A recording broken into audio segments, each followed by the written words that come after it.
کبھی سوچا ہے کہ آس پاس بیوقوف لوگوں کو کیسے پہچانے، یا آپ بیوقوف ہیں یا نہیں یہ کیسے پتہ چلے؟ آج ہم سائیکولوجیکل ریسرچ کے مطابق وہ 2 نشانیاں ڈسکس کریں گے جو ہر بیوقوف شخص میں پائی جاتی ہیں۔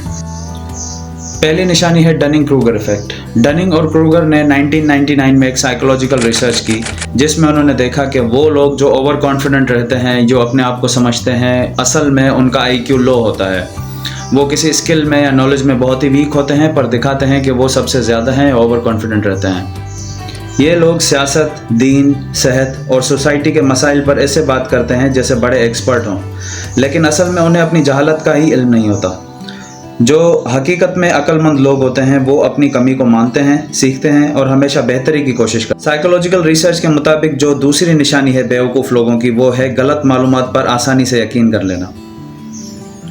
ریسرچ کے مطابق جن لوگوں کی کرٹیکل تھنکنگ کم ہو جاتی ہے وہ جلدی فیک نیوز اور افواہوں کا شکار بن جاتے ہیں۔ جیسے مثال کے طور پر ٹی وی پر کوئی نیوز دیکھ لی، سوشل میڈیا پر کوئی پوسٹ مان لی، کسی بڑے آدمی کوئی خطاب کر رہا ہو اس کی بات آسانی سے مان لی۔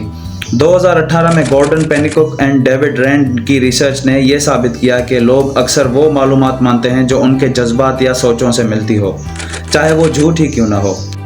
عقل مند شخص ہمیشہ پہلے تصدیق کرتا ہے یہ بات کہاں سے آئی، اس کا ثبوت کیا ہے، جبکہ بیوقوف لوگ بنا سوچے سمجھے اپنی پسند کی بات پر فوراً یقین کر لیتے ہیں۔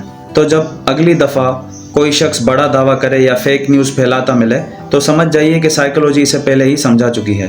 اصلی عقل مند وہ ہوتا ہے جو جانتا ہے کہ وہ سب نہیں جانتا، جو یہ قبول کرتا ہے کہ اسے چیزیں نہیں پتہ، اسے ابھی اور سیکھنے کی ضرورت ہے۔ اگر آپ کو یہ ویڈیو پسند آئی ہو تو چینل کو سبسکرائب کرنا اور کمنٹ کرنا نہ بھولیے گا۔